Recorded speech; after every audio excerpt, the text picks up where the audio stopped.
Cara amiga, caro amigo telespectadores, estamos de volta com mais um programa Encontro com Divaldo pela tvc.com.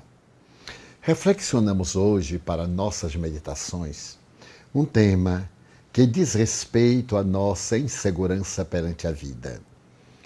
Na sua obra magistral Jesus e a Atualidade, a benfeitora Joana de Ângeles, dando início à série psicológica, dedica um capítulo exatamente a essa questão que é fundamental em nossa vida: Jesus e insegurança. Todos nós, de alguma forma, nos encontramos no plano físico em um estado de instabilidade, portanto, de insegurança pessoal. Na relatividade e temporalidade dos acontecimentos, tudo passa muito rapidamente.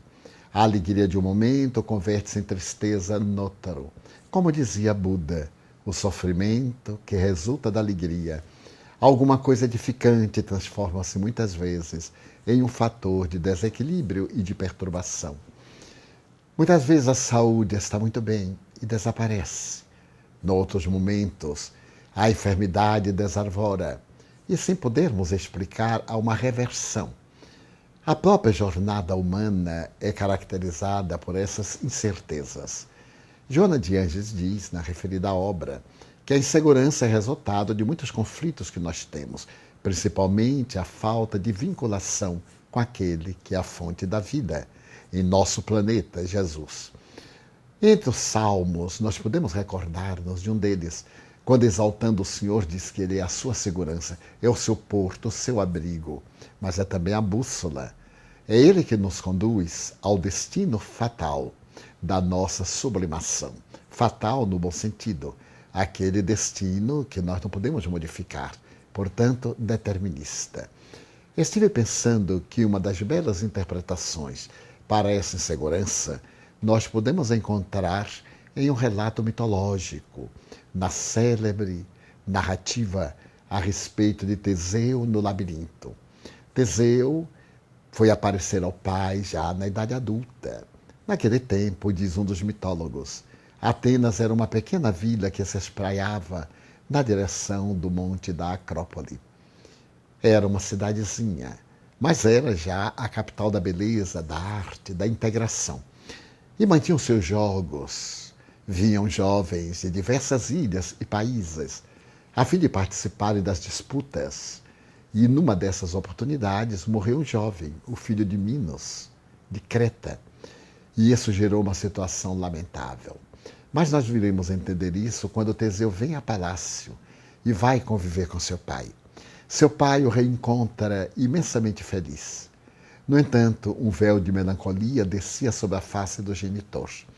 E Teseu surpreendeu-se. Notou também que na cidade as pessoas estavam tristes, melancólicas. Olhavam para aquele mar azul turquesa e vertiam lágrimas. O jovem ficou muito preocupado. E então, na primeira oportunidade, perguntou a seu pai qual era a razão de tanta melancolia. E o genitor explicou-lhe que se tratava de uma maldição que Atenas agora carregava, porque num daqueles jogos, tendo experimentado a morte de maneira desconhecida, o filho do rei Minos, por vingança, sitiou Atenas e ameaçou destruí-la, incendiar a cidade, levar os sobreviventes ao cativeiro. Então Egeu, que era seu pai, o rei, recorreu a Minos e disse-lhe que também era pai, que não podia arcar com a responsabilidade de uma culpa, desde que o jovem não fora assassinado, pelo menos não se sabia. Então lhe pedia misericórdia e compaixão. Como consequência, Minos aqueceu, porém exigiu um tributo. Em cada 7 anos, Atenas deveria dar 7 jovens masculinos e 7 jovens femininas, mandá-los para o seu país, para Creta, a fim de que eles fossem para o labirinto. Não sabia exatamente o que era o labirinto. Constituía-se de uma figura enigmática, como tudo é mitologia. E então, naqueles dias, deveria chegar o navio de velas negras, o navio sinistro, para levar os 14 jovens. Teseu, emocionado, disse ao pai: eu sou o príncipe herdeiro, a mim me cabe libertar Atenas desta dor que se repete cada 7 anos. Eu irei e vencerei o labirinto. Seja o que for que exista dentro dele, eu vencerei. E o pai lhe diz que não concordaria. Ele era a sua melhor floração, a sua melhor experiência. Mas o jovem insiste e diz que era inspirado pelos deuses. O fato de ser príncipe era a demonstração de que os deuses do Olimpo protegiam-no. E ele desejava dar a sua vida para salvar a vida dos atenienses. Como era natural, o pai terminou aquecendo. Mas disse-lhe: se tu fores, meu filho, e venceres esse monstro que destrói todas as vidas, quando retornares, manda içar as velas brancas no navio, para que eu possa vê-lo com antecedência e não me angustie tanto na expectativa se tu estás vivo ou morto. Teseu concordou. E no dia seguinte, quando chegou o navio sinistro, partiram os jovens e ele. Por dias e noites a embarcação singrou os mares, chegando a Creta. E os jovens foram recebidos por Minos, o grande rei, que percebeu estarem ali 15 e não 14, conforme ele havia estabelecido, e perguntou-lhes o porquê. Então Teseu deu um passo à frente e explicou que ele era voluntário, era filho de Egeu, e estava disposto a lutar no labirinto. O que havia, afinal, no labirinto? Então Minos lhe disse que era o Minotauro. Era um ser monstruoso, um homem com a cabeça de leão, com garras, com dentes aguçados e afiados, e que ninguém conseguia sair do labirinto em vida. Ele disse: mas eu me proponho, antes que vão os meus irmãos, os atenienses, eu me proponho vencer esse monstro e trarei a cabeça dele como troféu para mostrar a minha vitória. Então Minos, que sabia que se tratava do filho de um rei, assentiu que ele se adentrasse no labirinto. Mas nesse ínterim, diante da corte, chegou uma jovem suave, com uma esperança e bela, qual o amanhecer. Teseu olhou-a no momento em que ela o olhou, e algo de peculiar aconteceu entre os dois. Naquela noite, cada um na sua habitação, com um repasto fantástico, com bailarinas, com festejos, mas sem apetites, porque possivelmente iriam morrer nos próximos dias. Teseu alimentou-se, necessitava de força para poder vencer o Minotauro, esse inimigo perverso. E quando ele estava preparando-se para dormir, um suave rociar na porta chamou-lhe a atenção. Ele foi abrir, era Ariadne, a jovem cantadora, filha única do rei Minos. Trazia-lhe um punhal e um plano de fuga. Ele então explicou que não podia fugir, de maneira nenhuma, nem ele nem os seus, porque se eles fugissem, naturalmente o rei viajaria para Atenas e destruiria tudo. Nessa conjuntura ela disse-lhe: mas ninguém nunca saiu vivo do labirinto, nem meu pai conhece todas aquelas peripécias, mas eu lhe ofereço um punhal e ao mesmo tempo este carretel. Ao adentrar-se no labirinto, amarre-o numa pedra e onde for, desenovele o fio para poder ter segurança de saída. Faremos agora uma breve pausa e logo voltamos para dar prosseguimento.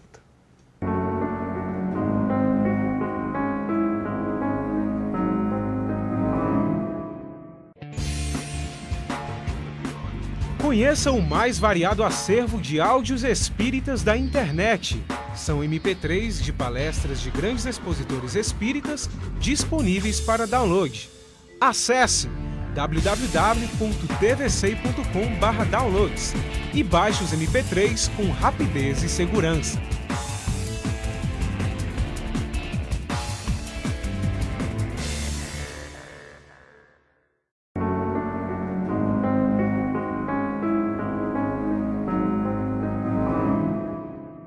Recebendo o carretel, Teseu preparou-se psicologicamente para a grande jornada. E no dia seguinte foi levado pelos guardas à entrada do labirinto. Ele não tinha ideia de como eram aqueles corredores, aquelas covas, as paredes que interditavam, os caminhos falsos. Mas ele, atando o fio a uma pedra na entrada, foi desenrolando suavemente. E à medida que se adentrava, a escuridão tenebrosa a tomou conta, até que ele se viu praticamente perdido, sem saber qualquer caminho, quando subitamente escutou o uivar tenebroso da fera. Ele deteve-se, e à medida que os minutos se passavam, ele percebeu a aproximação daquele monstro. Ao pisar no solo que tremia, ele quis continuar na fuga ou numa postura de defesa, mas havia um impedimento à parede e ele estava agora bloqueado. Quando percebeu que a fera estava a uma pequena distância e poderia alcançá-lo com a própria mão, os odores pútridos que emanavam daquele homem animal fizeram que Teseu tivesse a dimensão do perigo. Então ele abaixou-se, pegou terra no solo do labirinto e atirou na direção do que pensavam ser os olhos do animal. O animal ululou, urrou, atirou-se no chão, debateu-se, ele cravou o punhal várias vezes na perna, que o fez derrubar, e por fim cravou o punhal de ouro no coração várias vezes. Então a fera derreou, calou, ele decepou-lhe a cabeça. Era o grande troféu. Agora teria que fazer a viagem de volta, que se não fora o fio de Ariadne, seria impossível de lograr êxito. Ele consegue sair e apresenta a cabeça do Minotauro. É ovacionado, vai levado à presença do rei. Minos exulta, porque aquele ser monstruoso também ameaçava o seu país. Caso não viessem os jovens gregos, tinham que ser os cretenses. Então Minos anui que eles voltem.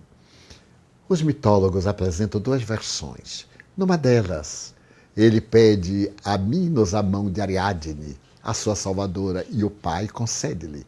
Noutra, ela teria fugido do palácio, e quando o navio sinistro ruma para Atenas, levando aqueles jovens que viveram, ela se encontra a bordo e casam-se. Era o amor que agora se consolidava. Mas Egeu ficava no alto da Acrópole, olhando o mar, numa expectativa. Já era um homem idoso, cansado, quando de repente ele vê o navio adentrando-se às velas negras. Era sinal de que Teseu havia morrido. O jovem esquecera-se de pedir ao comandante que as mudasse por velas brancas. Então Egeu, profundamente amargurado, atirou-se ao mar. E a partir dali o mar passou a ter o seu nome, o Mar Egeu. Ele volta como triunfador. E neste belo mito, nós iremos encontrar os grandes arquétipos a respeito da nossa insegurança na vida, dos nossos tormentos, a insegurança em que viviam os atenienses e os cretenses, a insegurança de Egeu, o seu receio, também a insegurança de Minos, que sempre aguardava a resposta de Atenas. Mas o labirinto são as nossas paixões, a nossa existência tumultuada, sem rumo. O Minotauro são os nossos vícios, a herança dos nossos atavismos perniciosos, os nossos comprometimentos morais, que nos atacam a cada momento, que geram situações difíceis, que nos ameaçam até de morte, a morte da esperança, a morte da alma. Mas há um fio do amor, o amor de Ariadne. Esse arquétipo, o amor de Ariadne através do fio, é a nossa segurança de volta à harmonia, de volta à psique integral, desde que ela experimentou a sua grande fissão. É necessário que o eixo ego-self se dilua, tornando-se uma realidade única. Então nós vamos encontrar nesse mito grandes arquétipos para a nossa existência saudável. Que fazer diante das nossas instabilidades e inseguranças? Utilizar-nos do fio de Ariadne, a prece. A prece que nos arranca do labirinto das nossas paixões e nos leva a Deus. A vitória com o punhal da coragem, da certeza do triunfo, da simbologia do punhal de ouro cravado na fera e que por fim lhe decepa a cabeça. O estoicismo, esse herói que existe dentro de nós e necessita muitas vezes da coragem para alcançar o triunfo e não da fuga, como sendo a resposta da vida para nos libertarmos das nossas inseguranças, das nossas inquietações. Mas o porquê da insegurança? Conflitos internos, conflitos resultados da educação de uma mãe superprotetora, que agiu por nós, que não nos deu a liberdade da escolha, que não nos permitiu amadurecer psicologicamente. De um pai arbitrário, que constitui uma ameaça constante, que nos dava aquela insegurança, como virá ele hoje, como chegará a casa. As nossas heranças dos erros transatos, dos nossos equívocos, dos nossos compromissos, a culpa. Essa culpa insidiosa que nos inquieta. Mas a grande solução, que é a presença de Jesus em nossas almas, que é o grande Teseu, o herói, que está dentro de nós, através do amor que nos dedica desde antes. O evangelista João diz com muita ternura uma frase comovedora: nós amamos porque antes nós fomos amados. Primeiro Jesus nos amou, a ponto de nos dar a sua vida, e por isso torna-se muito fácil, por nossa vez, também amarmos. Na hora que nós tivermos a fé robusta que Teseu teve, com a certeza de que triunfaria, nenhum obstáculo pode constituir-nos impedimento ao avanço em nossa busca da iluminação gloriosa. Mas se nós encontrarmos o amor, através da presença de Ariadne, no arquétipo do fio libertador, nós teremos a liberdade total. Mas como encontrar o amor? O amor é estrada de duas mãos. Primeiro é necessário ir-se, para depois receber-se. A grande vitória do amor está em amar. E nós poderemos amar de mil maneiras, através da compreensão das deficiências alheias. É um ato de amor não censurando. Através de um gesto de condescendência, de compreensão das dificuldades do próximo. Através da oração em favor de alguém que sofre. Por meio das dádivas, sejam elas materiais, educacionais, espirituais, os socorros, a visita a um ancião solitário, a palavra de generosidade a alguém que sofre. Quantas pessoas veem-se de um momento a outro, empurradas para a solidão, quando perderam os bens, quando perderam a projeção social, quando se deram conta de que não tinham nada, porque as coisas mudam de mão, e como não tinham estrutura psicológica, descobriram-se a sós. Levar a nossa palavra, o nosso carinho, dizer presente ao invés de darmos presente. Não só transmitiremos segurança, como demonstraremos a nossa segurança na conquista desse bem-estar que o Espiritismo proporciona, dizendo que a vida tem um sentido psicológico, porque ela nunca se dilui. A morte é apenas uma mudança de paisagem vibratória que nos leva de volta à pátria. Teremos a segurança da paz e seremos felizes. Faremos a nossa pausa para logo voltarmos.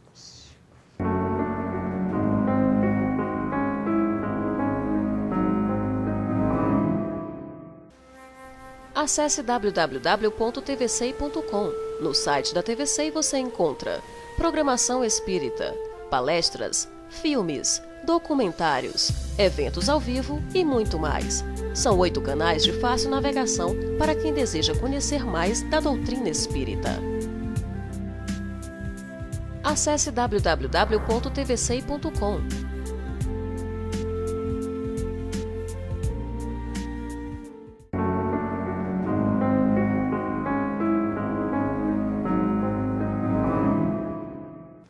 Temos agora o prazer de responder algumas das questões que os nossos caros telespectadores nos enviaram.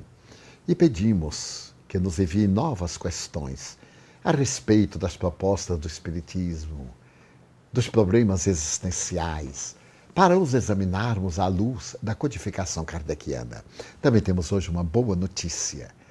Em breve estaremos com mais um programa na TVCei.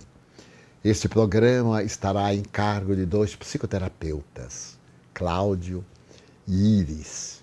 Os nossos queridos irmãos realizam aqui já há alguns anos o estudo das obras psicológicas de Joana de Ângeles. E eles foram convidados a gravar essas aulas e passá-las para a TVCei. a fim de que alcancem o mais amplo contingente de corações que necessitam de interpretação da doutrina psicológica à luz do Espiritismo para uma vida mais feliz. Aguardem. Vamos agora à primeira questão.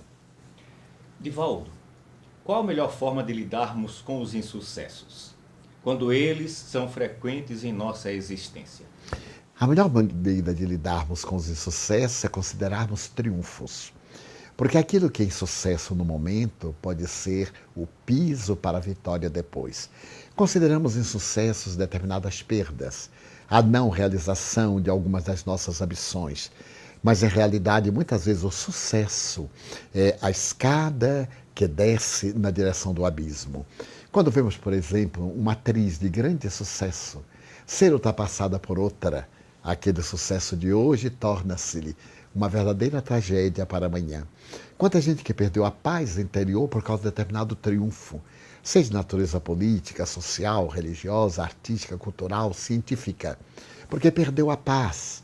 Então, muitas vezes, o insucesso é um convite à reflexão, examinar o ponto vulnerável, o ponto frágil daquela ação e, na primeira oportunidade, corrigir, transformando o que nós consideramos fracasso em êxito. Como se dão as cirurgias espirituais e por que nem todos obtêm um sucesso? Estamos diante da lei de causa e efeito, muito bem estudada pelo egrégio codificador do Espiritismo. Essas cirurgias são invariavelmente realizadas no perispírito, mesmo quando, para chamar a atenção e poder ser documentadas, elas são feitas diretamente no organismo. A ação primordial do fluido é no perispírito. É nesse mundo em que estão os nossos depósitos, as raízes das nossas enfermidades. Os espíritos ali atuando estimulam o perispírito a vitalizar as células para que elas passem por verdadeiros saltos quânticos de transformação. E então, aquelas células enfermas diluem-se pelo fenômeno biológico da desintegração, e à medida em que a mitose faz a multiplicação, as células saudáveis, graças à ação do perispírito, produzem a saúde do indivíduo. Mas nem todos têm mérito. Aqui a questão é um pouco mais complexa, porque ter saúde pode ser um mérito e pode ser um compromisso. O compromisso de ter que resgatar os seus débitos através de outros testemunhos. O indivíduo saudável é alguém que está com um tesouro que lhe foi emprestado, o talento da parábola de Jesus, e terá que dar conta dessa parábola. Muitas vezes vemos a pessoa rica, e Allan Kardec fala de uma maneira muito nobre a respeito da provação da fortuna, a provação da riqueza. Bem poucos saem exitosos da fortuna, o que não ocorre muitas vezes com a pobreza, em que o indivíduo se adapta muito bem. Os desafios são menores, as tentações também são menos vigorosas. Na abundância, no poder, na riqueza, as tentações são muito mais veementes, a atração do mal é muito maior e os riscos de fracasso, por certo, são também mais numerosos. Desta forma, nem todos merecem, de momento, a recuperação da saúde. E quando alguns, por acaso, logram, sem ter uma estrutura psicológica, comprometem-se muito mais. Vamos examinar, por exemplo, o caso de Lázaro. Arrancado da catalepsia, considerado morto, ele voltou à vida, mas morreu. Então nós deveremos ter como ponto fundamental a cirurgia na alma, para a nossa transformação moral para melhor. Porque toda e qualquer cirurgia acadêmica ou espiritual dá-nos um prazo saudável, mas não impede a ocorrência da morte. Não possuindo as glândulas equivalentes, porque há entidades que permanecem no desequilíbrio sexual? Porque a questão não é glandular, é emocional. E como o perispírito está muito impregnado do vício, esse vício incorpora-se de tal forma ao perispírito que o espírito permanece com as sensações materiais. Aliás, quando Allan Kardec fala das perturbações espirituais em O Livro dos Espíritos, ele deixa bem claro que o acompanhamento da decomposição do cadáver, as sensações daquela decomposição que o espírito sente, fome, sede, frio, a barba, o cabelo crescerem, a roupa gastar-se, são impressões do perispírito, que é a mente adaptada ao corpo, não ainda libertada dessas sensações, preserva. Se por acaso nós temos uma impressão do mundo espiritual de maneira melhor, se nós conseguimos na Terra converter as sensações em emoções sublimes, é claro que ao desencarnar não teremos esses tormentos, como no caso da alcoolofilia, da drogadição, do tabagismo, do sexo desregrado, que alguns espíritos mantêm mesmo depois desencarnados, por causa das impressões íncitas no perispírito. Quais são os benefícios de possuir noções a respeito do mundo espiritual para o processo de desencarnação? Aquele que conhece algo do país para onde vai tem muito mais êxito do que aquele que vai desequipado. Se por acaso nós sabemos qual é o idioma e conseguimos comunicar-nos nele, a moeda para as necessidades, os hábitos sociais, chegaremos neste país com muito mais facilidade e logo, logo estaremos integrando a sociedade que aí vive. Se por acaso nós ignoramos quantas dificuldades, não teremos como comunicar-nos, chegaremos à exasperação, seremos até ludibriados pelas nossas fantasias, as pessoas não nos darão a importância que nós nos atribuímos. Então o conhecimento da vida espiritual é condição sine qua non, ao lado das boas ações para um bom desencarnar e um melhor despertar no além. Até que ponto podemos nos recordar das reencarnações passadas? O véu que cobre parcialmente as nossas lembranças é uma das mais grandiosas concessões da misericórdia divina. O nosso equilíbrio psicofísico muitas vezes é abalado pelas lembranças de atos infelizes que praticamos nesta vida. Se nos recordássemos daqueles atos ignominiosos que praticamos ontem, próximo ou ontem remoto, não teríamos como os manter, mas não é um esquecimento total. Sempre existem flashes, sonhos, reminiscências, tendências, mas é sempre salutar que nos não preocupemos em fazer levantamento da nossa existência anterior, porque são muitas as existências que às vezes mesclam-se, as experiências de uma existência com as experiências de outra, criando um quadro de efeitos perturbador. Então, procuremos manter o nosso equilíbrio, tentando entender o porquê dos acontecimentos em face das ocorrências do passado e, claro, teremos uma vida de equilíbrio, uma vida de paz. Estaremos encerrando o nosso programa de hoje e de volta nós estaremos em breve, neste mesmo dia e neste mesmo horário, pela sua tvsei.com.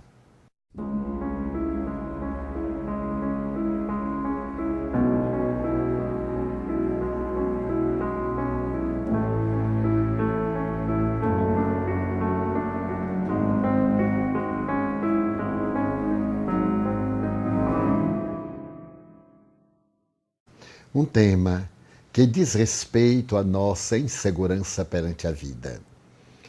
Na sua obra magistral, Jesus e a Atualidade, a benfeitora Joana de Ângeles, dando início à série psicológica, dedica um capítulo exatamente a essa questão que é fundamental em nossa vida: Jesus e insegurança. Todos nós, de alguma forma, nos encontramos no plano físico em um estado de instabilidade, portanto, de insegurança pessoal. A própria jornada humana é caracterizada por essas incertezas.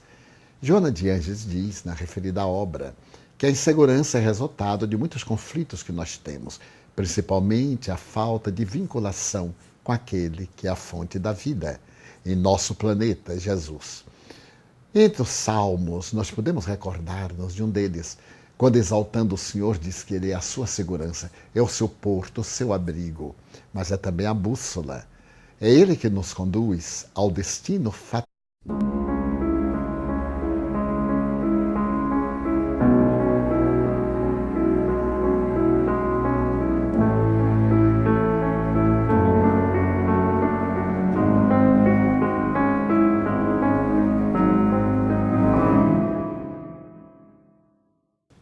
Cara amiga, caro amigo telespectadores, estamos de volta com mais um programa Encontro com Divaldo pela tvsei.com.